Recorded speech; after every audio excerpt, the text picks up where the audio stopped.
Open. Outspoken. It's ophthalmology off the grid. An honest look at controversial topics in the field. I'm Blake Williamson. I'm Gary Wörtz.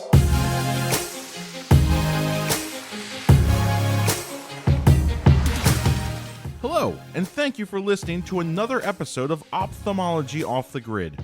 In this episode, Drs. Blake Williamson and Gary Wörtz sit down with Bausch Lomb Chairman and CEO Brent Saunders to discuss his experiences with growing a business in ophthalmology.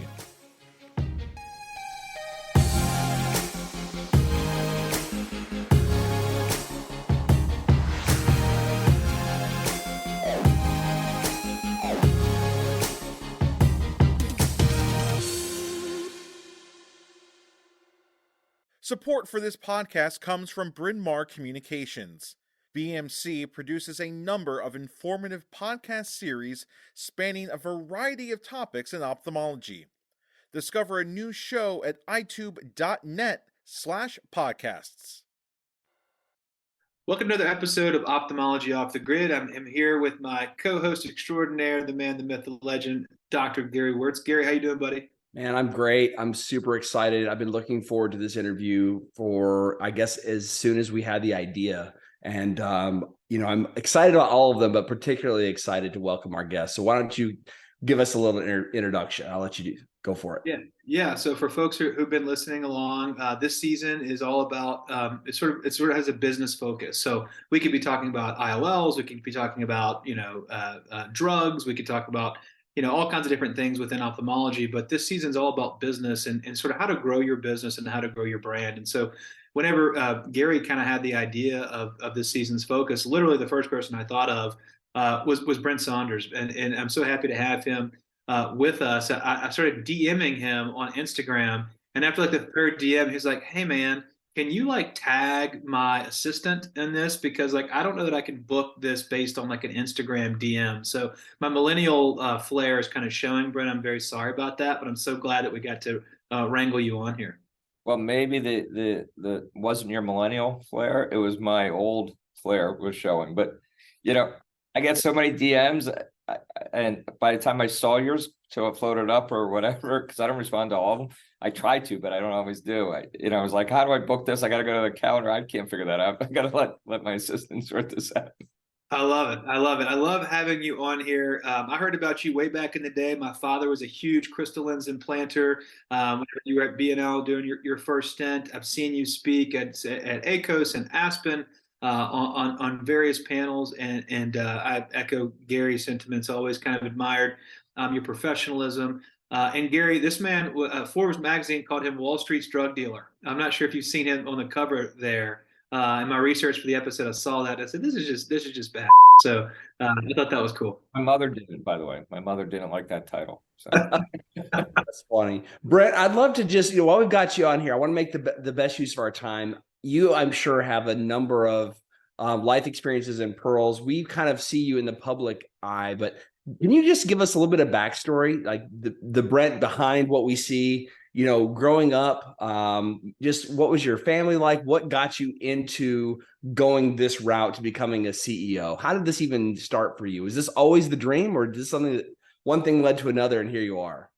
No, absolutely not. I was the accidental CEO. So I come from a family of people who were in healthcare. Grandfather was a pharmacist, other grandfather, podiatrist. My dad was a urologist. So mostly on the healthcare side, and no business experience whatsoever. But I grew up in a rural part of Pennsylvania. I went through the Pennsylvania public high schools, Pennsylvania state school system for college, and ultimately law school and business school at night. And started working in healthcare. I was working at Thomas Jefferson University Hospital in Philadelphia. And after a few years there, I and a couple detours along the way, I wound up at consulting at Pricewaterhouse Consulting, and very young age, was quite good at it, unbeknownst to me. I was not a great student, but unbeknownst to myself, I found something I was pretty good at, which was consulting, and started working with pharmaceutical companies as a consultant. And one of the companies was a company called Pharmacia, and there was a a CEO there called Fred Hassan, and they wound up selling themselves to Pfizer. He then gets recruited to go do a turnaround at a company called Shearing Plow. And he asked me if I want to come with him and join the management team and help turn this company around.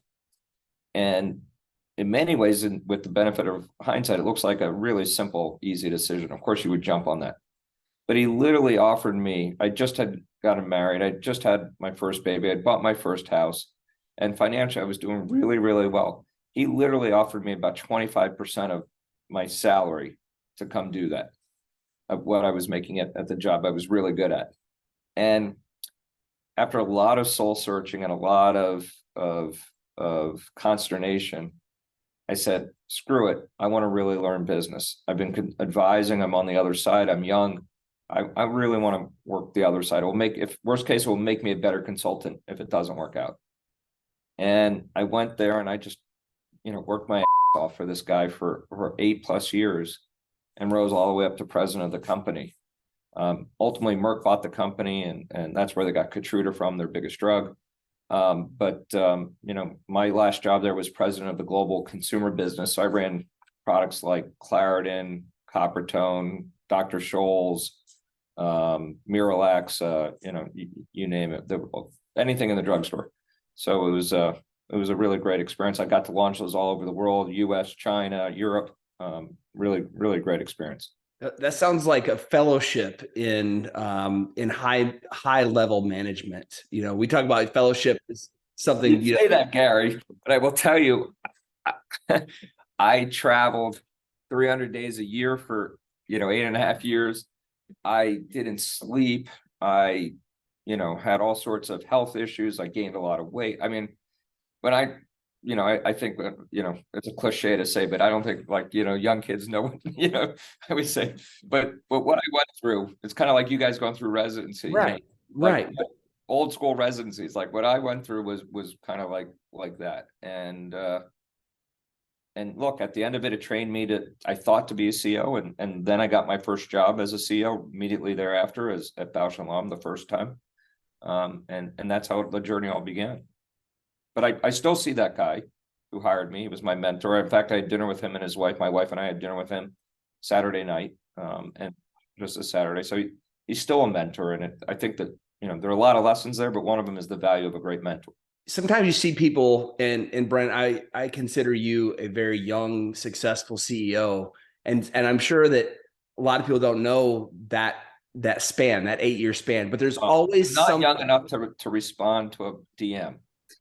That's okay. That's okay. But my point is, it's like you see people who are very successful, and it's very easy to be envious of the success or think, oh, they must have had just some lucky break here or there. But it's almost always to a man or woman that there is some backstory of an experience that was deep and meaningful, and no one saw. There wasn't a lot of limelight at that point, I'm sure, when you're traveling 300 days a year. But that's when you kind of go into the woodshed and do the work. And you're right, just like us in residency, Blake. That's you kind of figure out who you are and what you want to do. So that's true. Look, I mean, there's always that professional envy, right? We have it for celebrities, we have it for sports stars, people have it for doctors. They see the doctor go home in their nice car and think about the nice house they must have or whatever.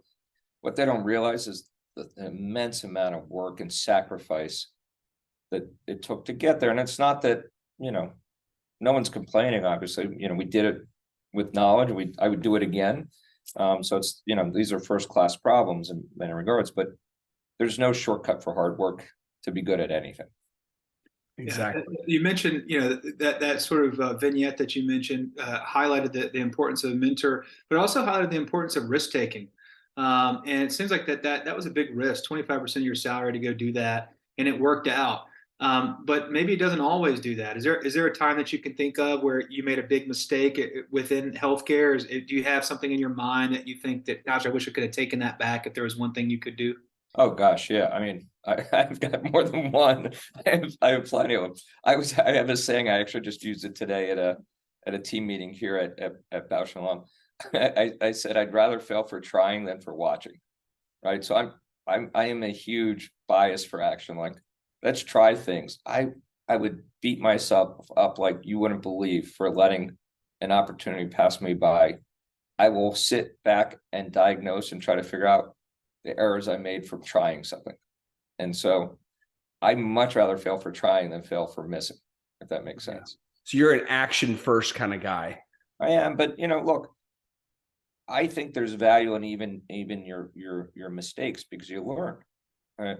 There's a consequence to everything, and some of the best ways to learn things are by making those mistakes. And hopefully you make enough good decisions that the mistakes all kind of mingle in and blend out to a net positive. But absolutely, and I always say the thing about making a mistake is be open, honest, and thoughtful about your mistakes.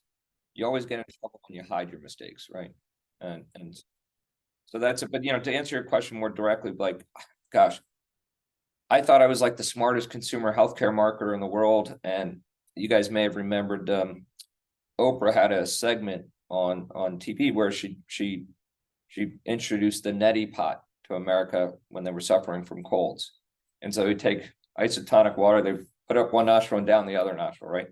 Well, I had a brand called Afrin, right, with oxymetazoline. I'm like, it'd be really cool. Like we looked into the data. Isotonic salt water absolutely can help reduce, virus infection by cleaning the nasal passages, makes you feel better, symptomatic relief, everything. I'm like, why don't we create an isotonic saltwater Afrin? So my team was like, we don't really like that idea. I'm like, no, let's do it. Let's do it. I bullied them into it. So we spent, I don't know, $10-20 million building Afrin C, I think we called it.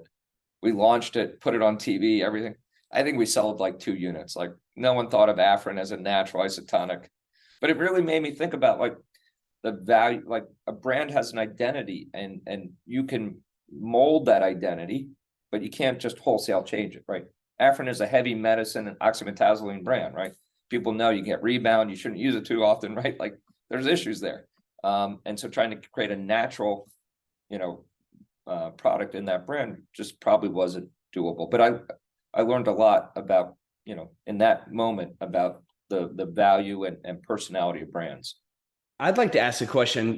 I feel like, as I've sort of watched your career being, a casual observer and also inside of ophthalmology, with a lot of friends in the industry as well, can you just walk us through a little bit about, the way you pulled a rabbit out of the hat at Allergan? There's, you guys were going through some tough times. It was sort of, up in the air what was going to happen with Allergan. And it just seemed like you were able to just kind of pull a rabbit out of the hat and just sort of land that plane through a lot of choppy waters. And you can kind of take this in any direction that you want, but can you talk a little bit about, I'm sure there were many sleepless nights and long board meetings and strategizing of how do you take Allergan and kind of navigate through all the acquisition waters. But can you just walk us through maybe some lessons you learned or how you're able to strategically take Allergan through that whole process? That's a really big question, but if there are some pearls or some lessons that you learned in there that could be applicable, I would love to know. Yeah. So the facts are just slightly different. So what happened was in 2013, when I sold Bausch Lomb to Valeant, I left and I went to become CEO of a company called Forest Labs in New York City. Forest Labs predominantly was a CNS company. Its 2 big drugs were Lexapro for depression and Namenda for Alzheimer's. My thought there was it was an underappreciated company that I could use that as a vehicle of building a big pharma company. And I did. I started to do deals and build Allergan Forest into a big company. And I bought a company and took its name called Activist, and we became Activist. Ironically, Valeant then decided to go and make a hostile offer for Allergan. Okay. And you got very vicious, very ugly, lots of lawsuits, lots of people throwing things at each other. Allergan was starting to deteriorate as a result of the strain of this. And I knew, having been in eye care, I knew the Allergan eye care side. And then obviously, I knew the aesthetic side with Botox and Juvederm and so on. So I remember I called the CEO of Allergan at the time and I said, look, I sold a company to these guys. I don't like how they run things. I'm much more into R&D and people and all the other things. If you feel like, I know you're resisting them, but if you feel like you're going to lose and you need a helping hand, call me. I will help you guys. I'll be what you call white knight in business terms. He's like, no, we're going to win. No issue either. And I remember I'm sitting in my office at Activist and I had CNBC on the side TV and I saw a breaking news thing. And it was that Allergan had lost the court case on how Valiant could vote their shares and so on and so forth with Bill Ackman. I knew then he needed a white knight. I swear to you, not 10 minutes later, my phone rang and it was him. And he said, you think he can help us? I said, absolutely. And the key to getting this done, because doing a white knight deal is incredibly complex, was moving quickly. So, within a course of roughly 2 weeks, we wound up signing up a deal. I agreed to change the name of the company again to Allergan because that was important to them. And frankly, Allergan was a better name than Activist. And I essentially acquired Allergan and then renamed the combined company Allergan. And we never, look, we had issues for sure. We had things in the pipeline that didn't work. We had a intellectual property issue with Restasis that, ultimately just actually happened, even though people thought it was going to happen 5 years ago. And it was a good run when we wound up, selling it for an enterprise value to AbbVie in 2020, summer of 2020 for $83 billion. So it worked out pretty well. Yeah, and that's my question. Like I was telling Gary before the calls were preparing, I was like, one of the sad things about my life is I'm only friends with one billionaire. I only got one friend who I could call up at, we text, and he's a billionaire. You probably know lots of billionaires. Is there any, and I just love watching, the orbit around him and the things that go on for him to get from point A to point B. Is there any qualities of billionaires that you picked up on that you notice? Are there similarities that they all kind of sort of have? I'm sure they're wildly different in some parts, but perhaps the same in others. Yeah, I would say, and listeners may find this, an odd thing to say about the ones that I know, is that on a day-to-day basis, you wouldn't know they were billionaires. Now, if you went to their weekend home or got on their plane or whatever, maybe that would change. But on like a 9 to 5, Monday through Friday kind of exercise, and 9 to 5 is probably too simple a way to say it. They don't look like billionaires. They work like we do. They hustle. They never give up. They're always on. They're always thinking, and most of them aren't satisfied to not be just keeping the competitive sport going, right? Maybe as they get older that will change, but they're never complacent. They're never satisfied. And they've all achieved success too. And that's one of the big themes that we've had this season is how do you define success? I mean, I wonder if that's changed from you from the days where you were in Pittsburgh, moving furniture as a laborer, to where you are now. I mean, success has probably changed. What that means, that definition. I actually was just doing a mentoring call right before I joined the podcast with a 27-year-old founder of a small company. And he was saying, he was talking about his life objectives. Like you would understand that at 27, right? You think you do though, right? When you're 27. And I said to him, I had this one experience when I was named president of global consumer at Schering-Plough. I remember exactly where I was when the CEO called me to tell me he was gonna pick me to have that job. I was in a hotel because I had been traveling so much.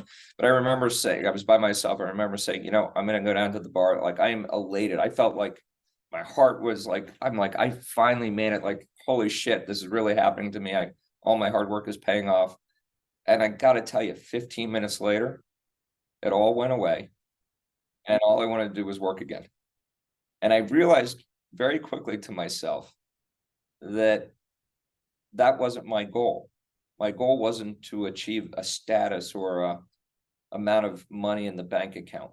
My goal was to continue to just be in a competitive sport and be successful. Kind of like, I don't know him.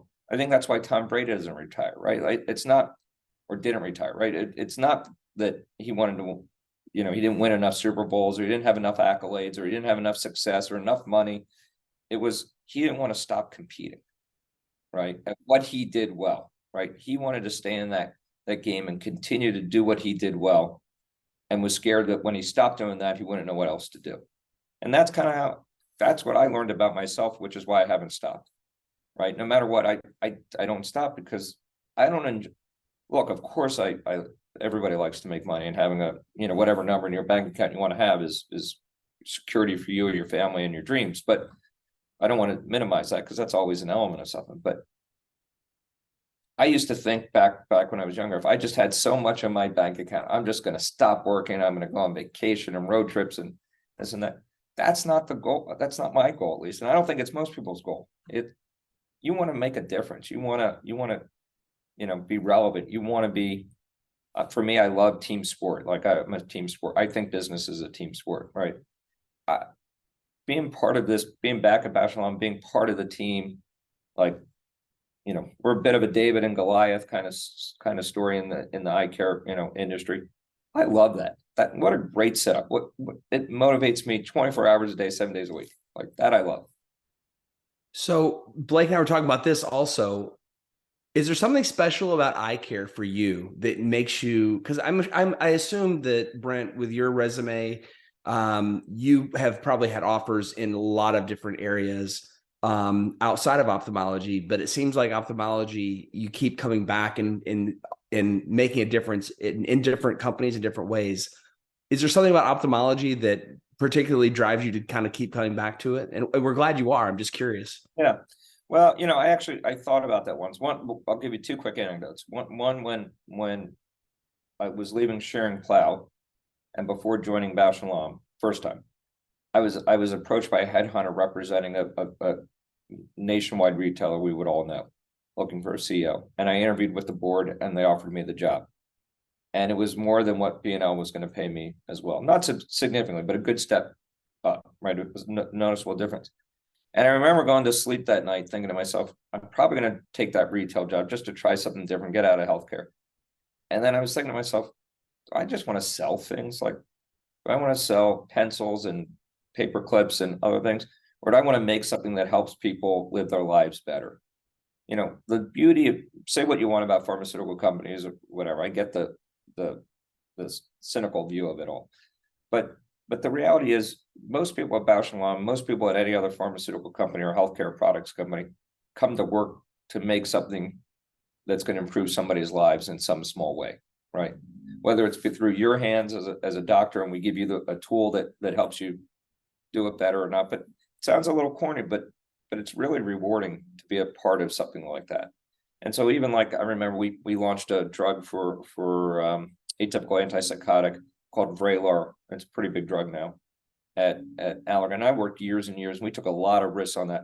And I remember when we launched it a few months thereafter, I'd start to get letters from patients that claim they were snapped out of whatever fog they were in, this, that, and the other, or it saved their lives or whatever. You can't imagine. I mean, you guys as doctors get it firsthand all the time, but we as business people, we're one removed sometimes. But, that stays with you when it happens. I think eye care specifically, honestly, it's my first love. It was the first CEO job I had. And the community, the eye care community, the ophthalmology, even the optometry, the people in the retail, the other industry players, what a great group of people. I mean, if you're not in ophthalmology, I've been in a lot of different parts of healthcare. If you're not in ophthalmology, you don't realize how lucky we are to have such a great eye health community. It really is a robust, great ecosystem.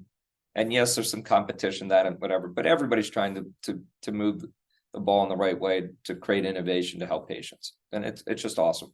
And I have to ask you on that end, how's it like being back at Bausch? I mean, what's going on? I mean, I know that the new IC8 Apthera lens has been fantastic. I know all of us surgeons, refractive cataract surgeons like Gary and I are super pumped with it. I put in like 6 of them today. I love it. My new favorite, my new best friend. yeah, it's been amazing. We've been Bausch has needed something in the advanced technology IOL space, and now they have it. My local reps are like, it's great. People are blowing up my phone trying to get access to this thing, and yeah, we need to improve manufacture. I mean, I actually watched the numbers. You're right, and it's doing great, and I think it is a very good lens. But look, I think what's great about being back at Bausch is hey, this is a great storied company, 170 years old. The most, comprehensive integrated eye care company in the industry, although we're the smallest of the bigs, right? Of the big ones. The way to fix, not fix Bausch, but the way to keep Bausch relevant is exactly what you just said, Blake. It's innovation.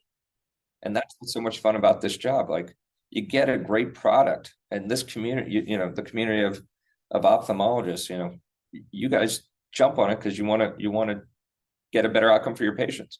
And that's just, it's so simple. It's so hard to do, but so simple to strategize around, right? Like, get the best products, get the best innovations, work with your customers, figure out what they want for their patients, and then, get it out the door and make it well, right? And that's the strategy. And that's what I want to do with Bausch Lomb over the next, few years, is really get us to be, we won't be the biggest, but I really want to be the best at bringing new innovation out and really turbocharge that side of this company. Yeah, that's amazing, Brent. Any final thoughts, Blake, for you or for Brent? Yeah, maybe just a final piece of advice, Brent, if you don't mind. A lot of our listeners, this is the most streamed, podcast in ophthalmology. A lot of young surgeons, medical students are interested in ophthalmology, residents. Any advice for those young ones that are wanting to come out and make a difference? Anything that you've seen in KOLs over the years, qualities and traits that they might want to consider as they get started in their career? My advice, I think, is pretty simple, and hopefully it means something to somebody. But find what you're good at, and then just be really passionate about doing it. And by the way, if you're good at it, you're generally going to be passionate about it. But don't try to be everything to everybody, right? If you're great at cataract surgery, be the best cataract surgeon. If you want to do retina, be the best retina. If you want to do, whatever it is, glaucoma, be the best at that. And I find that the people who figure that out earlier rather than later, because everybody figures that out eventually, but the earlier you figure that out, the odds of your success being greater. There's no slam dunk, but man, it's so much easier to work hard when you're passionate and good at something. I love it. That is a wonderful parting thought. I think we will leave it there. Brent, we are looking forward to a lot of continued success at Bausch Lomb, and we're glad that you're back leading one of the great companies in ophthalmology and giving us great products to help our patients. So thank you for bringing. Thank you guys for having me. It was a lot of fun, and I hope to see you in person soon. Absolutely. Thanks.